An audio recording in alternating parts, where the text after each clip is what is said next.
And here we go, principles to combat pornography. And we'll see that. I mean, you'll see some of the slides at the bottom, but that's okay.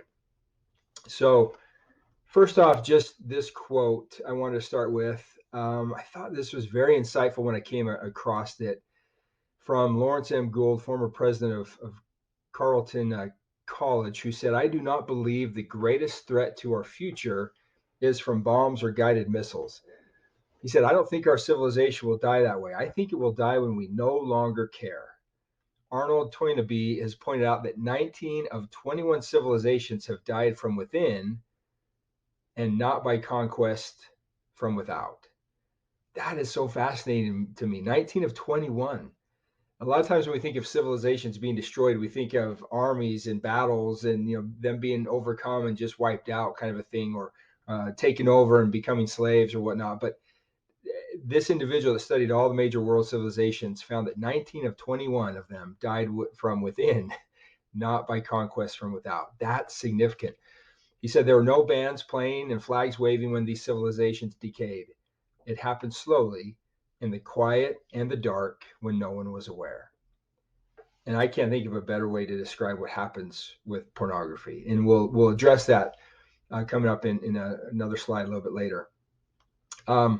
Another quote that I really liked from the U.S. Department of Justice: "Never before in the history of telecommunications media in the United States has so much indecent and obscene material been so easily accessible by so many minors in so many American homes with so few restrictions." And this was in 1996.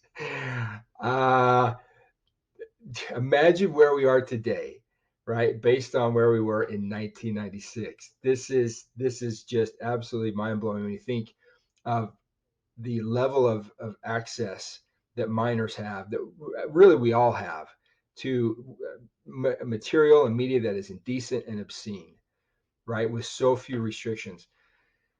This problem of pornography is becoming, well, it's a epidemic. It's a plague, really, that is just silently killing marriages, killing relationships, killing lives, and just really killing people. Tonight, just a quick overview of where we're going. We want to start out with the welcome. We want to start a little bit with some statistics. Just want to give you some statistics on pornography so you can kind of get a feel for this, well, this plague. I'm just going to keep referring it to that because that's what I really believe it is. I'm going to give you some signs to look for, especially in those that you love, even in yourself, right? We got to even learn how to monitor ourselves. And then a little bit about the brain and pornography and how it affects the brain and the things that kind of happen when pornography is seen on a regular basis. We're going to talk a little bit about the science behind neural pathways and how it relates to pornography as well. Then we'll look at, I think it was primarily 6 principles that we got to combat pornography that you can use in whatever situation you might find yourself in. And then I'm going to share a short story that we'll just call a story of legacy. And what will you leave behind that was shared with me earlier today that I really liked and thought it would be of value to share with you as well. And then just kind of conclude with a few concluding thoughts about pornography and some of the options to move forward if any of you would like additional help or resources with it, or anything else for that matter. A little bit about myself. Again, my name's Josh Downs. I'm a motivational speaker. I'm a mental performance coach, podcast host that is a podcast called The Daily Drive. If you haven't checked it out, I just would invite you to do that. It's on all major podcast platforms.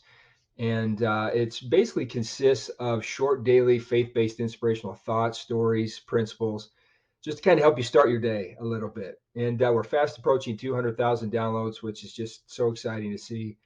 I'm also the father of 2 teenage daughters, and so I absolutely have a very vested interest in just helping teens of all ages, but especially my own girls, to be able to survive in a lot of the things that are being thrown at them in the world today. And pornography is certainly one of them that all of us as parents have to be on guard for our teenagers. I also sit on the board of a nonprofit called the Love Hard Foundation, whose sole mission it is to help teens, and especially to end teenage suicide. and I love the work that I'm doing with them. I also love fishing. Just got back from a great fishing trip in West Yellowstone and the Island Park area of Idaho, and just love that area. Had a great time there, spending with family and friends, my girlfriend, and we had just a great time up there. It's a chance that one of my favorite ways of getting out and just kind of rejuvenating, right, and kind of catching my breath a little bit. Love driving my truck, love shooting, and I love Superman ice cream. Well, really all ice cream. I just love all ice cream. And also, I've had my own struggles with pornography in my life, and I'm not ashamed or afraid to admit that. I believe most of us have. You cannot go anywhere really without seeing pornographic material. Almost, I mean, I can't even go to the grocery store nowadays without seeing a magazine that's really pornographic, or watch TV, or just play video games, or listen to music, or it is everywhere. And this is one of the reasons, is I've had my own experience with it, and felt and seen the impact that it's had in my life negatively. Is one of the reasons I want so much to be able to help others, because I just know what it's capable of in destroying just really peace and happiness in life, which is something that we're all trying to look for, right, and trying to find. So first of all, just some quick statistics on pornography use. These are all fascinating to me, and I think it's important to recognize just how prevalent. We don't want to spend a lot of time on the problem, but I want you to see how big it is. Because if you don't see it, if you can't see it, it will continue to grow in the dark and kind of behind the scenes. It is a very subtle and slow moving plague. And as an example of just how big it is, though, 35% of all downloads are pornographic. That's over a third of all downloads on the internet are pornographic in nature. 84% of adults 18 to 49 have watched a pornographic movie. It's almost all adults. 65% of young men and 18% of young women view pornography at least once a week. Okay, which, if you're looking at that, seeing that once a week, it is having an effect. I don't care who you are, it is affecting you, the way you think, the way you feel, and just the way you are. The median of first exposure, and this is scary, is 11 years old. Okay, that is the average for first exposure to pornography. 93% of boys and 62% of girls will be exposed to it before they turn 18. That's almost all, right? Especially boys. 4 out of 5 16-year-olds regularly access pornography online. 4 out of 5. If you don't think that your teenager is in danger of being exposed to pornography or isn't currently looking at it, um, you're most likely wrong, as the statistics show. And part of doing this is to try to create an awareness for parents. It's so easy, isn't it, to get caught up in just going through the motions. I mean, there's so many things to worry about in life. We got to, worry about our kids and homework and grades and sports and, friends and anxiety, all this kind of stuff. We have very little time to really monitor very closely internet use. And we sometimes just trust that our kids are fine and they're okay. But I'm telling you, if they have access to a cell phone, I have talked to so many religious leaders who sit with people all the time who come in to talk about the challenges, the struggles, the addictions that they have. There's not been one religious leader that has not approached me and told me basically the same thing, that if a young person has a cell phone, they're looking at pornography. It's just, they are. And so it is that common. And yet we continue to, in a lot of ways, just want to try to sweep it under the rug. We don't want to see it. We don't want to talk about it. We're afraid of what it means or what people might think. And so we just kind of put our heads in the sand, hoping the problem will go away. And it's not. It just isn't. 64% of divorce proceedings cite obsessive interest in pornographic websites. It's one of the primary causes of divorce. And it just, all these things start small. I put one of the old Chinese proverbs on here: the journey of 1,000 miles begins with a single step. And it does. And especially with pornography, it starts with just one image at a time, one video at a time. But progressively over time can lead to some very, very dangerous and hurtful and depressing places. And so it's worth asking the question, what direction are you moving towards? What steps are you taking, right, to protect yourself, to protect those that you love, and to make sure that they're moving in a good direction? Now, you want an even better picture of what we're up against. The pornography industry is quickly approaching over $16.9 billion annually, which is larger than the combined revenues of ABC, NBC, and CBS. Those are the major television networks, and all combined together, they don't even come close to what the pornography industry is projected to make, and is continually growing year by year. And what really is alarming to me is who their target market is, right? Everybody has a target market. Every business has a target market. Theirs is specifically the young. And I just want you to put two and two together for a minute. Why are they targeting the young, right? Science has shown that the earlier the exposure to pornography, the greater the risk for addiction. The whole reason that they're targeting the young is they know that they can make more off of their life than they can by targeting an adult. So let's go after the young and try to get them hooked on it. And I'm telling you, with that kind of money that's involved in that kind of an industry, I mean, I would be surprised if my power goes out tonight because I'm talking negatively about it, or that I suddenly disappear and I'll never find me again. But we can't live in fear, right? But this is a major industry with a lot of powerful people, a lot of powerful players that are preying on our children. And if we don't do something about it, we will lose them, because it is that addictive and that much being pushed in our face from deceptive links. And I was talking to my girlfriend. In fact, the other night we were talking about trying to find Halloween costumes, and she was looking at some Catwoman costumes and clicked on just a link to get a better picture of a particular costume, and it took her to a completely inappropriate site with all kinds of things. And she just couldn't believe that site did that, right? There's so many of those kind of deceptive links. You click on something, you think you're going to get in one place, and you get completely taken to another. There's easy access to pornography and suggestions on apps like Instagram and TikTok that just show up in the feeds that are very pornographic in nature. Pornography in video games is now becoming pretty commonplace, where they will even it's interactive in video games. Parents, if we're not watching the video games that our kids are playing, there's a good chance that they're engaging in pornography within the video games that they're playing. This industry is using every backdoor that they can to get their product in front of young minds for that reason. Now, just a couple of signs that I want to take a look at.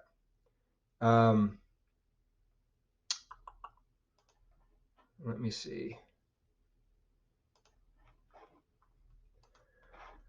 These are things to just kind of be aware of. And the first is, and I use this as a metaphor because I think it's very insightful. I love going hiking, and one of the things that I've noticed recently when I was on a hike in the High Uintas here in Utah, was there were several groups of pine trees that were just dead, and I didn't really understand why. It was a shame. I was at a place where there just no one had really been. They couldn't have been, destroyed by people. And when I asked one of my friends what it was that caused all these patches of pine trees to just be dead, he told me it was a certain beetle. And this particular beetle, what it would do is it would burrow into these trees and lay its eggs, and the larva would basically begin to eat the tree from the inside out and kind of kill it from the inside out. And so it was very hard to detect until it was almost too late to do anything about it.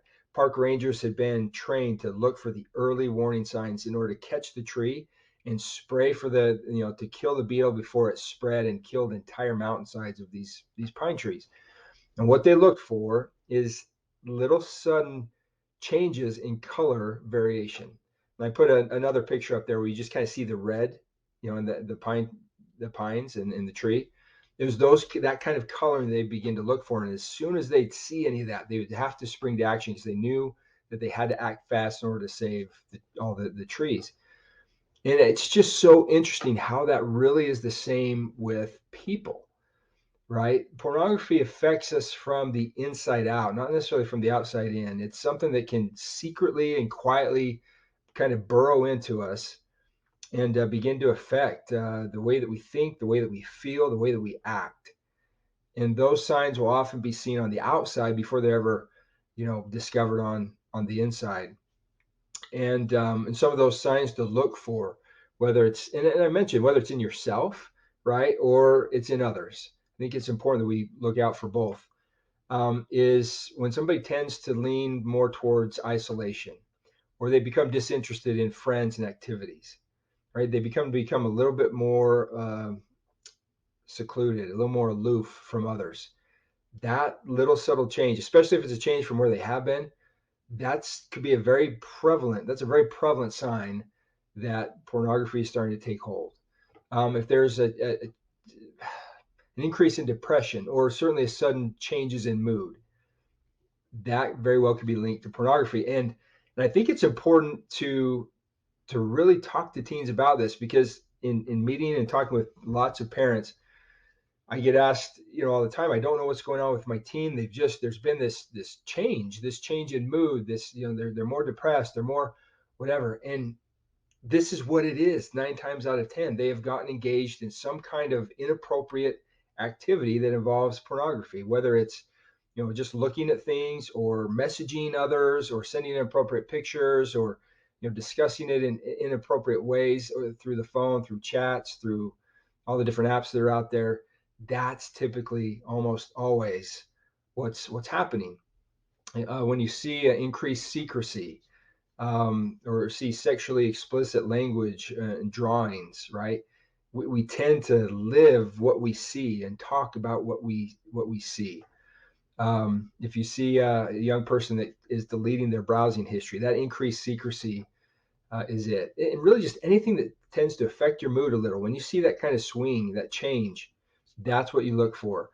Pornography, like the pine beetle, kills from the inside out. So you'll often see the effect on the outside first. And if any of those signs ever show up in someone that you know, or especially a young person, your own kids, it's time to have that hard conversation with them about pornography, and the possibility that it is, now slowly infecting them. And we have to spring to action before it really takes root and does a lot of damage.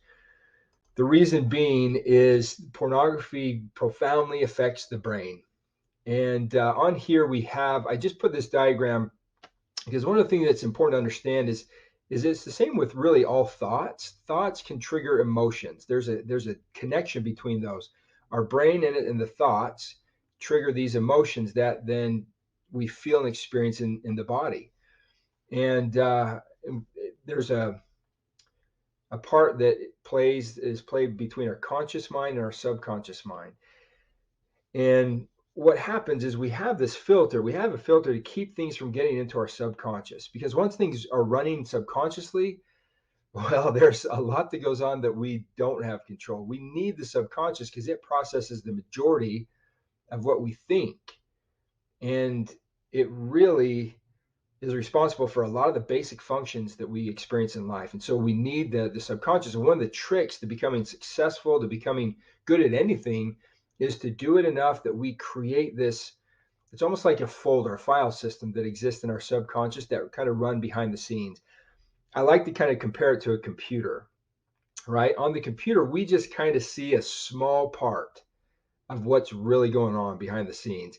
Everything else is running and crunching numbers that at like thousands and maybe millions of computations that we can't see, that are going on behind the scenes to help us with the little bit that we have in front of us, right? That's a lot of the way that our brain works. We see a little bit and experience a little bit, but there's so much running behind the scenes in the subconscious. Well, when pornography enters, we have a filter that kind of, like, we want to reject it, right? We know that it's not good, but there is an emotion that it triggers that kind of filters throughout the whole brain, the pleasure center of the brain. And once or twice isn't terrible, but the more that this happens, the brain starts to make a connection between the pleasure that is being experienced and the pornography that is kind of causing it. And it begins to develop and form this connection between the two. And this need for the pleasure that comes from it, the serotonin and the release of these chemicals, begins to get filtered into the subconscious, which then gets kind of filtered throughout the entire body. And so then we start to have all these forces inside of us working against our ability to combat pornography. Our body starts craving it. Our mind, our subconscious starts craving it. Images. One of the effects it has is these images, because it's tied to this euphoric experience. These images become tattooed really on our brain. You talk to people that have worked through pornography addiction will tell you that they've worked through the addiction, but a lot of these images just don't go away. They just continue to be there, and they just continue to see it as almost a way of trying to call back the habit. And these images and stuff really get embedded deeply into our brain, into our subconscious. And the brain, as I mentioned, it bonds to porn instead of a person. These kind of experiences are meant to get us to bond to others, right, in a healthy relationship and in a powerful way. But when there's pornography involved, it deteriorates that bond and bonds to the pornography instead of a person.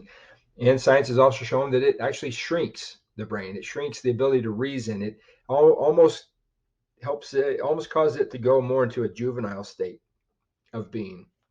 And it has that kind of effect on the brain. I think it's important to understand that. But also, right, also it has such that kind of a negative impact.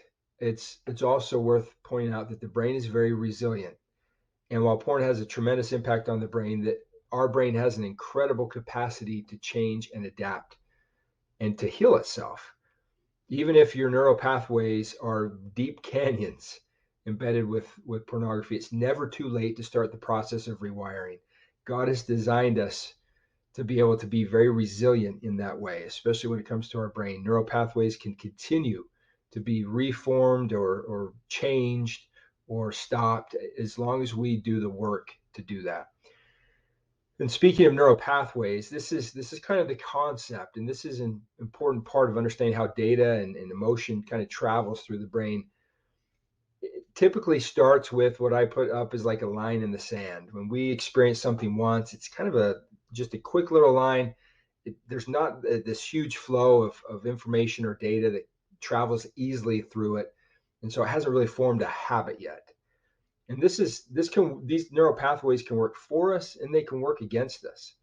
And whenever I'm trying to work with people to develop a new mindset, to change their mindset, to develop a positive mindset, this is how it begins, with little things done repeatedly. You draw that line in the sand, and you keep drawing it, you keep drawing it. Pretty soon you have a trail. You keep traveling on it, you keep widening it, you keep doing it, and it grows into a road and eventually a super highway, and things just become automatic. And that's where you see really successful athletes. They have done that work to kind of create these neural pathways where they don't almost even have to think about it. It just happens. Well, the same can happen to us in a negative way with pornography, where if we continue to engage in it over and over and over, those neural pathways become bigger and stronger and wider and harder to stop, because there's so much now traveling through them that's where it really becomes addiction. And it's important to recognize that process as we go through it. Again, knowing that we can always change it, but it gets harder the longer that this goes on, which is why it's so important that we help our kids out as early as possible, because the longer these pathways are formed, the harder it is to change. As Tony Robbins once said, it's not what we do once in a while that shapes our lives, it's what we do consistently. And we can form these habits negatively, consistent through consistency over time, or we can change them by being consistent over time as well. It works both ways, and so I think it's important to understand. Now, to these principles, okay? Principle number one, we're just simply going to refer to as master or servant. And the reason for that it reminded me of a story that a friend once told me of a prize fighter. I won't tell his name because I can't verify it for sure, but Pretty sure I know who it was. A very well-known boxer that was heavyweight champion of the world at one point. My friend and his brother were invited to his house for dinner for a particular reason, and big nice house, of course, just a fancy spread and meal. They had steak that night, and as they talked and ate their dinner, towards the end of the meal, they noticed that this particular fighter, this boxer, just stopped eating his steak and just was staring at it, and staring at it for kind of a unusual amount of time to the point that my friend couldn't help but just ask. He said, "Hey, what mind if I ask what you're looking at there on your plate? What is it that you're kind of staring at?" And his answer was pretty insightful. He said, I'm staring at my steak." And when he was asked why are you staring at your steak, he said, "So I'm proving to myself that I have power over it instead of it having power over me." Now, any of you have ever eaten a steak before, you know how powerful, especially if it's a good steak, how powerful that steak can be, right? That it almost makes you eat it because it's so good. And I love that story because this individual recognized the need to be able to discipline himself, to be able to deny impulse, to be able to discipline, and really be a master over himself instead of having something else be the master over him. Stephen Pressfield once said that those who will not govern themselves are condemned to find masters to govern over them. And really, I'm starting to see more and more that the only control that will eventually be left will be self-control. We can try all the different filters and blocks and things that we want for our kids, but really, the only control that's going to be left is self-control. And I think it's important to have these kind of conversations with our young people, and also be able to recognize within ourselves that we either have power over things or things have power over us. When you look at it that way, I think it does help, right? Nobody wants to be a slave to something. Nobody wants their power to be taken away from them. And so those are conversations we could have, especially with our young people, helping them to understand that there are things out there that are trying to take power from them. And that one of the reasons that they're here is to learn how to keep that power, to keep control of themselves and control these things that are around them. And cell phones are a great example of that, right? How many of us wake up and pretty much have our cell phones grab us in the morning instead of us grabbing it? It's sometimes it just feels like this thing has more power over me than I have over it. And it's important for me and all of us to recognize, like, who's the master and who's the servant here.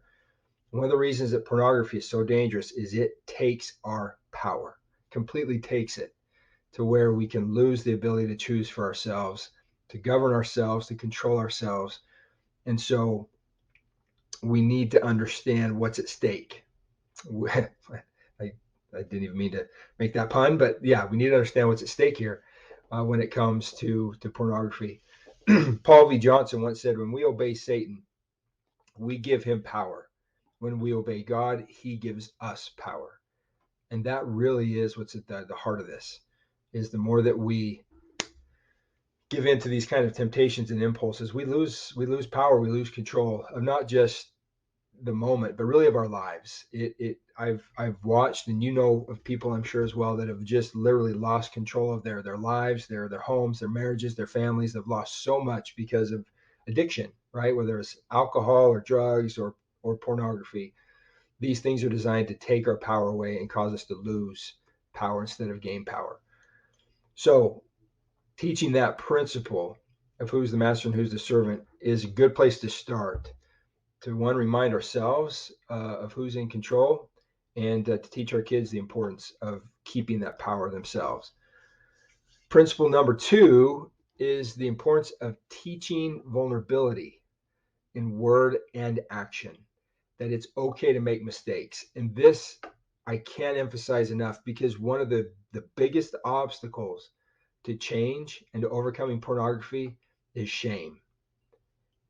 That will short circuit every time anyone's ability to overcome a pornographic addiction. Number one, the first step really is to accept that we have a problem.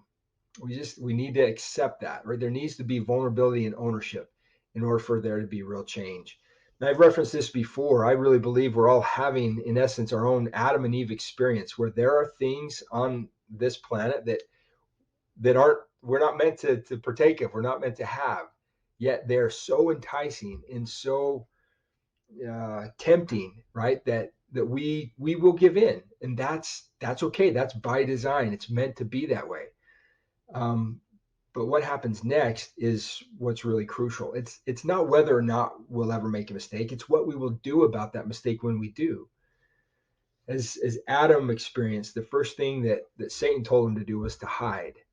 That's where shame entered the world, and it was shame that kept him from connecting with God and really being able to work through his problem. And this is the same with pornography. The first impulse and reaction that we all have with pornography is to hide it, to hide that we're doing it, to hide its effects from others. We don't want anybody to know about it, and as long as it stays hidden, it will never get better. It can't heal. And so the more that we can cultivate within ourselves, within our home, within our family, a culture of vulnerability, that it's okay to make mistakes, that's normal, that it's expected, it's a part of life. It's the way that we learn, it's the way that we grow. And instead of hiding when we make those mistakes, to come out from hiding, to own them, accept them, and to ask for help. It's exactly what Adam eventually did. And there's no record of God scolding him, telling him that he ruined everything, that he's a terrible person. There was just nothing but love. Like, okay, there's consequence, but I'm going to help you through this, right? And I'm going to cover you, in essence, from the effects of what happened. And that's what we need to be able to develop in ourselves, and especially in our young people. So many young people are scared to talk to their parents about the mistakes that they've made and about these kinds of challenges that they're having and these potential addictions that they're experiencing, because they're afraid to be, to disappoint, to let down. There's so much expectation that they already put on themselves, and that sometimes they feel from their parents, that to own up to this and to admit it seems impossible and crushing to them. But if they don't, it will just continue to get worse.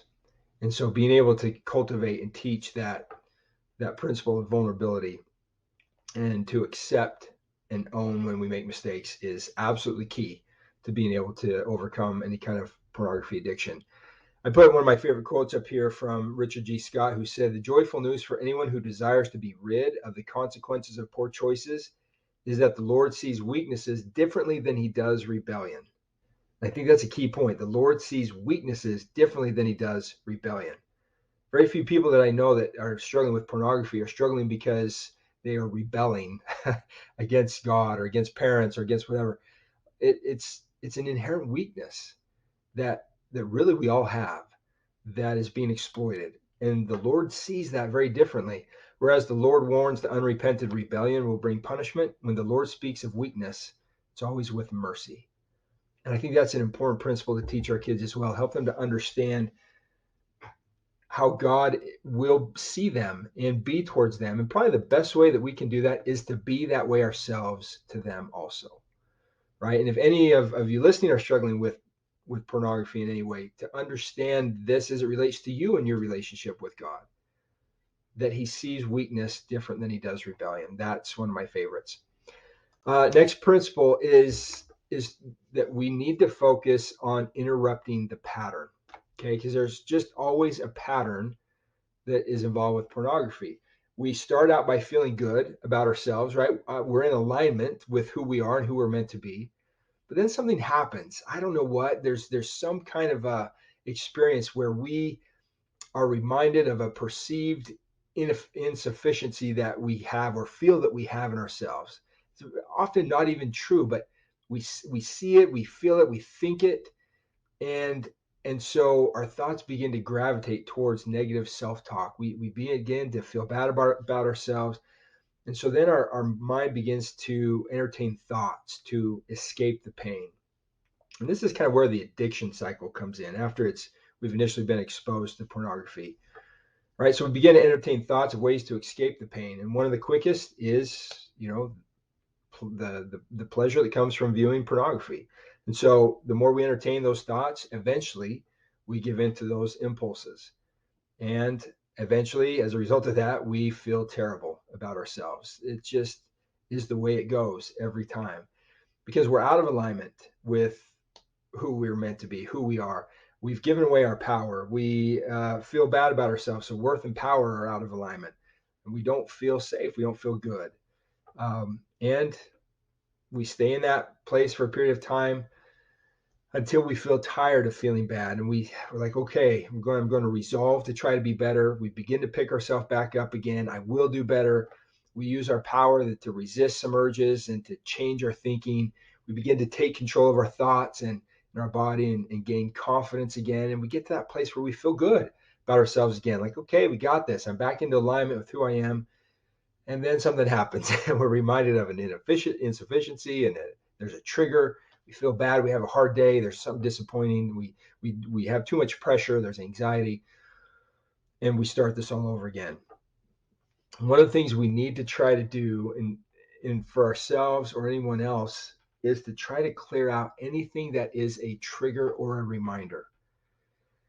I don't care how much I want to stop eating donuts. If I'm surrounded by them, I'm going to eat them. That's just the way it's going to be. I cannot resist them fully, and there's a whole principle tied to that. But we have to clear out things that cause us to feel bad about ourselves, or that are kind of triggers to us, right? The Savior said it this way. He in Matthew 5:29, he said, "If thy right eye offend thee, pluck it out and cast it from thee, for it is profitable for thee that one of thy members should perish, and not that thy whole body should be cast into hell." Now, he's using a very extreme example. I don't think he would actually talk about like taking your eye out, but he is basically saying, if there is something that is causing this kind of chain reaction in your life, get it out, get rid of it, right? If it's a person, cut that person out of your life. If it's a cell phone, right? That's a really hard one, right? Because how do we live without cell phones? Well, maybe you limit your data plan, or maybe you get an old flip phone, right? You go with the old Gab phone or whatever else is out there to kind of help mitigate that until you're able to handle it on your own, or something else comes to be able to help you to do that. But nothing is worth keeping that is going to keep this pattern going, right? If you're triggered by a certain television show, cut the television show out, right? If there's music that is kind of triggering those thoughts, cut those out, right? We have to get rid of those triggers in order to interrupt the pattern, because that's where the pattern needs to be interrupted. It has to stop at the trigger, and where those negative self-talk, negative thoughts we all gravitate towards, where they begin to move into the subconscious, that's where we have to stop it. That's the only place that can stop it. Once we get past that, we start to entertain the thoughts of escape. It gets very hard to not give into those impulses, and there we go again. So how do we do that? Well, we can jump right to using our power to resist the urges and change our thinking. We can do that right there by coming up with a plan, and becoming aware of the pattern, right? It's important to recognize those triggers and when we're triggered, and how we're feeling when we are. The more we can kind of become aware of this cycle in our own lives, the more we'll begin to become aware of when it starts. And when we recognize it starts, that's our best chance to change it and to interrupt it. And so it's good to come up with a plan. What's our counter move, right? Start to gravitate towards that direction. Maybe I stop what I'm doing and I go out for a walk. I clear my head. Maybe there's a song that I put on that I listen to, right? To keep Vecna at bay, or whatever else there is, right? Maybe there's a quote that I just have that I hold on to, that I start repeating to myself. Maybe I go exercise in that moment, or I call a friend or text a friend. There's all kinds of things that we can do to make a plan, to create a counter. And then it's important, I think, to track our wins, to track our losses, to be able to see how we're doing, so we can kind of measure. We can celebrate the successes, and we can identify when we're failing, and try to adjust something that we need to be able to start moving forward again. There's great value in tracking things, and I think that is a very important aspect to helping us interrupt these patterns that we sometimes get in. So that's principle 3. Principle 4 is to be not overcome of evil, but overcome evil with good. And one of the reasons that I love this one is that we have a tendency to want to just cut the problem out. That's just human nature. And I've talked about this multiple times. And I learned this principle early on when I was invited to weed my grandmother's garden. and I just started pulling weeds, and she asked me what I was doing. I said, I'm pulling weeds, Grandma. She said, no, you're not. You're delaying the weeds growing. I said, what do you mean? She said, well, if you're going to pull the weeds, you got to get them by the root. And I said, well, they're not coming out by the root, Grandma. She said, well, yeah, that's because the ground's too hard. We got to let the water run on it and sit on it, soak into it, and then they'll come out a lot easier. And that's what we did. We put the hose on it, we let it run, and sure enough, boy, those weeds just started coming out just like butter, just so much easier. And they stayed out of the garden for a lot longer than they would have had I just continued to pull them off the surface. To me, that's the best way we can attack a problem like pornography. If we just go right for the source and try to cut it out, it's not going to work. It will just continue to come back. A big part of the problem is that pornography is often being used to fill a void or to numb pain. And if we just try to pull it out without planning something good in its place, it will most likely return. And so first is to increase the good. We have to increase the good, whether that's spending more time on our knees in prayer, more time studying scripture, more time serving others, serving our family, helping around the house, just doing something good. Right? Pornography always loves to strike when we're idle, when our thoughts are allowed to wander. So when we can fill our lives with things that are good, from work to service to just connecting with God, we'll have a better chance of filling that void and keeping the weeds from continuing to grow back up, especially as we begin to cut it out. So that's a key principle to keep in mind. Principle 5 is real simple, and that's just that we're stronger together.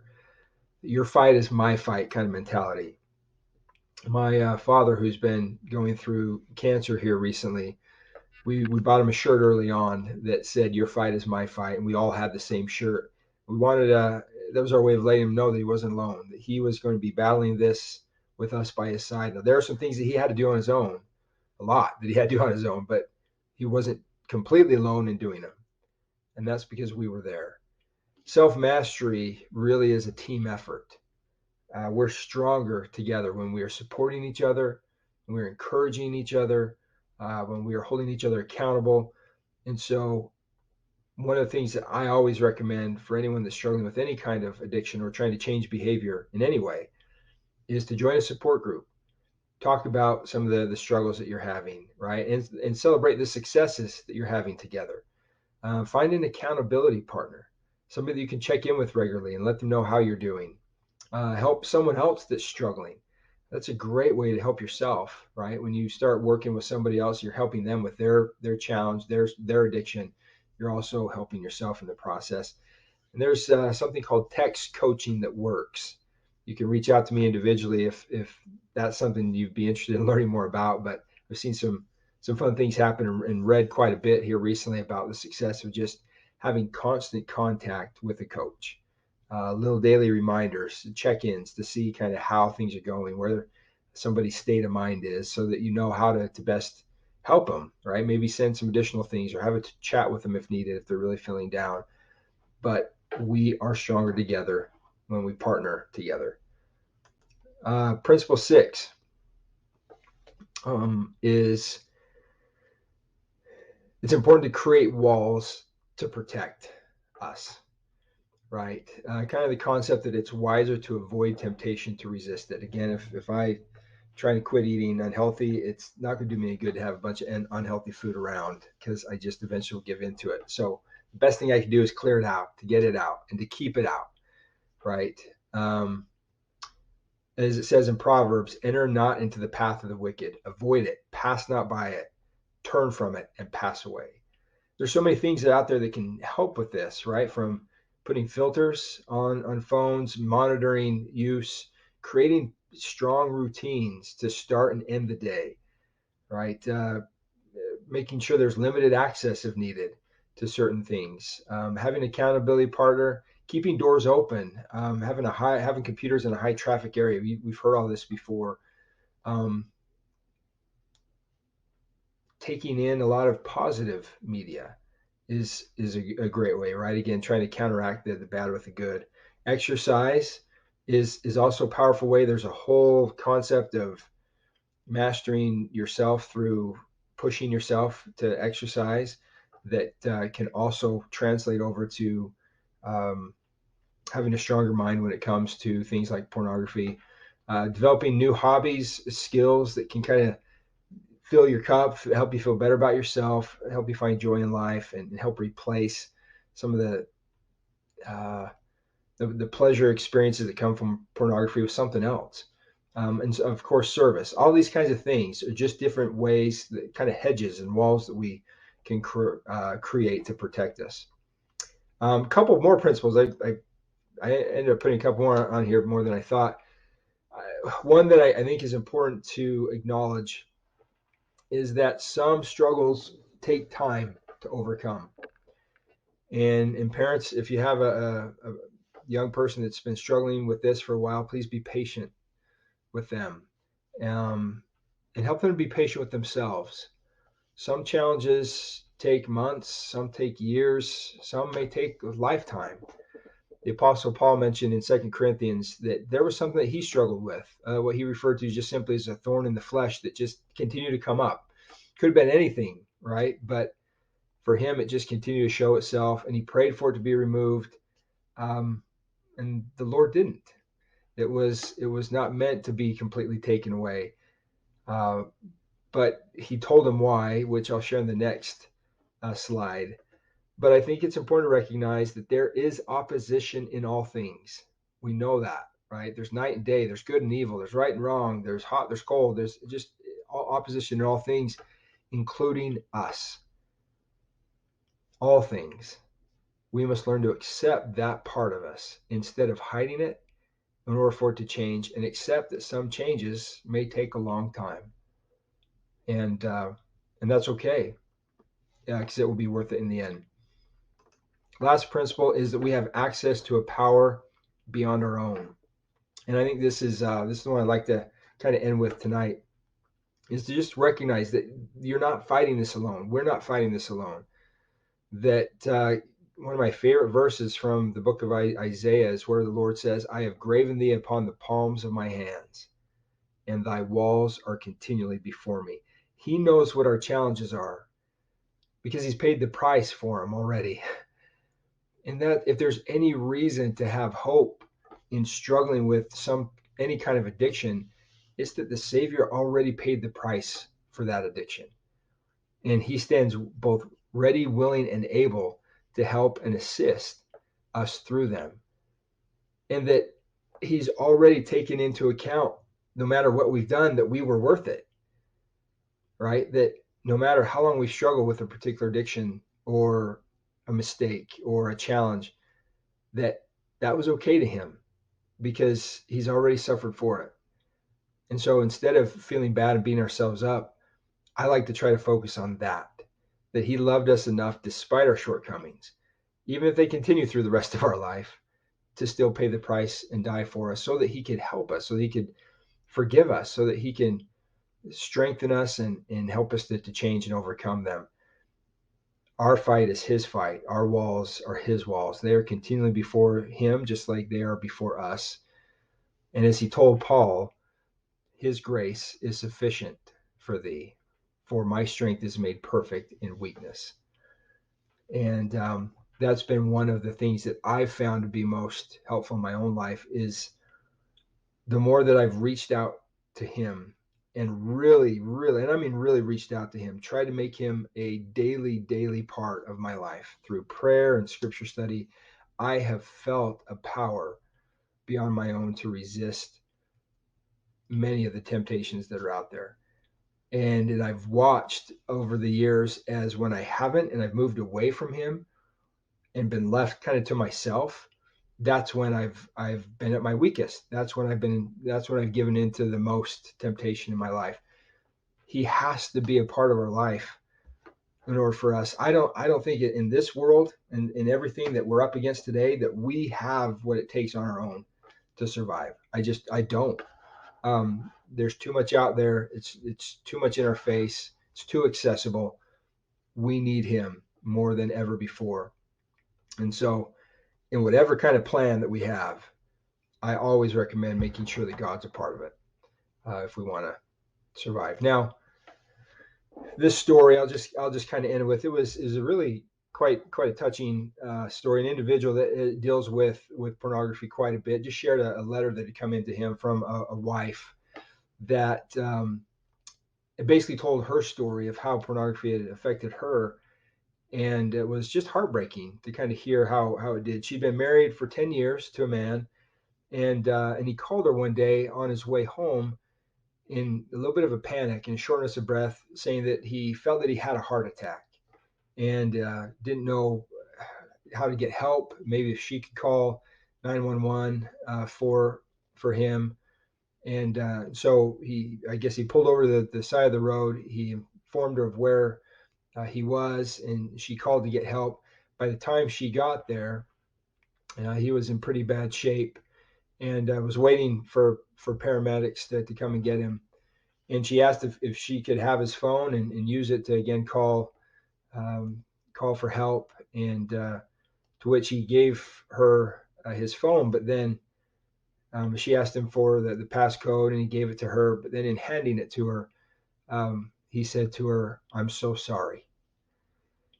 And she said at the time, I didn't know what that meant or why he said that. But the paramedics came and got him and took him to the hospital. And I think he said it was something like 9 hours later, he was pronounced dead and taken off life support.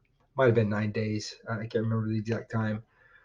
But she said she came to learn what that phrase, I'm so sorry, meant and why, as she basically got into his phone and found that there were quite a few messages to other women. Um, and he had multiple phones over the years and kept them all for whatever reason. And she just started to go down this rabbit hole of discovering things about her husband that she had no idea had existed, that he had kept hidden for all these years. For the 10 years they've been married, basically discovered that he had been living a completely different life than the one that he had portrayed with her. That there were multiple affairs, multiple women, even men.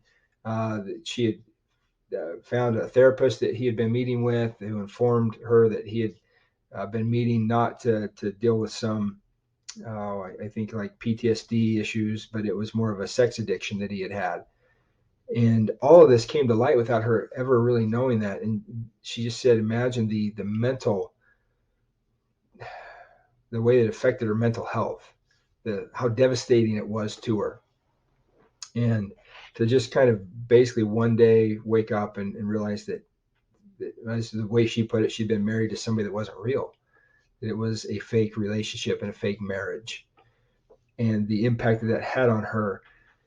And the story just continues to go on. She found the former wife that he had been married to before her, and very similar story. And this has been going on obviously for years and years and years. And the individual that was telling the story said, just pleaded with everyone, pleaded with men especially, that if this has been a struggle for you, that it's not too late. There's still time to change it, right?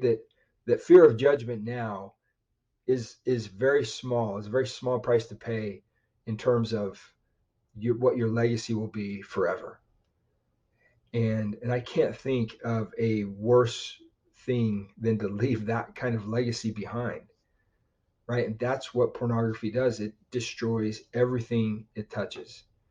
And like you, I've heard story after story of relationships and marriages that have been destroyed by this thing, and it will continue to, and it will continue to get worse as time goes on, and more money is made, and more technology is advanced. There will always be an increase of that. It's up to us to do something about it, and it starts with us individually and with those that we have responsibility for, having the hard conversations, right? Taking the time to monitor what they're looking at, to correct issues within ourselves if needed to be, to do the work to overcome our own temptations and addictions, to fill our lives with good so that we can better see how to help others as well. It begins with us. And I think we'll just kind of end with kind of this thought that we can never give up. We just can never give up, right? No matter how long the fight has been, how long the struggle has been, how bad we might feel or worthless we might feel at times, we just can never give up. One of my favorite quotes from Dieter F. Uchtdorf is this, where he says, "Brethren, our destiny is not determined by the number of times that we stumble, but by the number of times we rise up, dust ourselves off, and move forward." And that's the kind of mentality we need to have with this thing, right? That will there be exposure to it? Yeah. Will there be mistakes that have been made? Most likely, right? But our destiny isn't determined by the number of times we stumble, but by the number of times we rise up, dust ourselves off, and move forward and keep fighting, right? Just never give up, never give in, and just continue to fight. That's the biggest thing that concerns me when I work with somebody that has been struggling with an addiction, is if I sense that they're giving up. Because once they give up, it's very, very hard to get them to fight again. And I want people to understand. I want you to understand that God is aware of you, that He knows your struggle. He knows how long some of these struggles have been. He knows how addictive many of these things are in this world right now, and how prevalent they are in our society. And as He says, there is no temptation that has taken us, but what is common to man. Like, it's a part of mortality. It's accepted. But He says, with the temptation, He will also make a way to escape. And I'm confident that if we want out of addiction, if we want out of temptation, if we want out of these kinds of struggles, that as long as we keep fighting, keep reaching out to Him, and following some of these basic principles and many others that are out there, that He will open up the door for us to get out of them, for us to avoid them, for us to live a life free of them, because that's what He wants for us.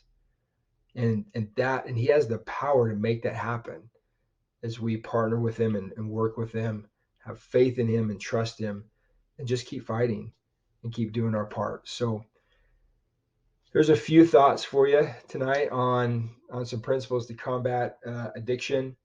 As always, I am here and happy to help in any way that I can.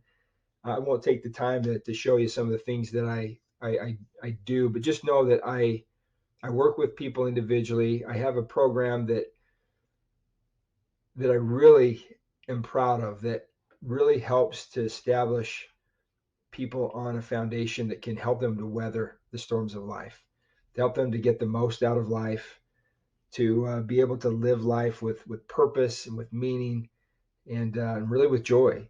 As a lot of these key thoughts, principles, tools are implemented into just a program that I put together that I love working with people to develop and to make a part of their life. And if that's something that you'd be interested in, message me anytime. Let me know. I can give you some of the details about it. Because one of the issues with pornography is that pornography is not the problem. It's a symptom of the problem. Anybody that's caught in pornography, there is a reason behind it. And a lot of times, if we just focus on addressing the problem, it's going to continue to come up because, I mean, if we just focus on the symptom, it's going to continue to come up because we haven't addressed the problem. And so a lot of what I do in working with people is get right to the heart of some of these issues and problems that are causing these symptoms.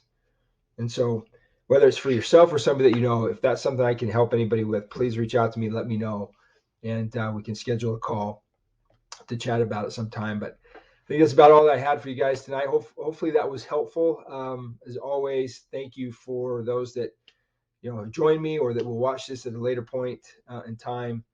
And as always, I'm available if there's any questions or any other way that I could further help you. But just want to say thanks again. Have a great night, and we'll see you next Wednesday. Thanks, everybody.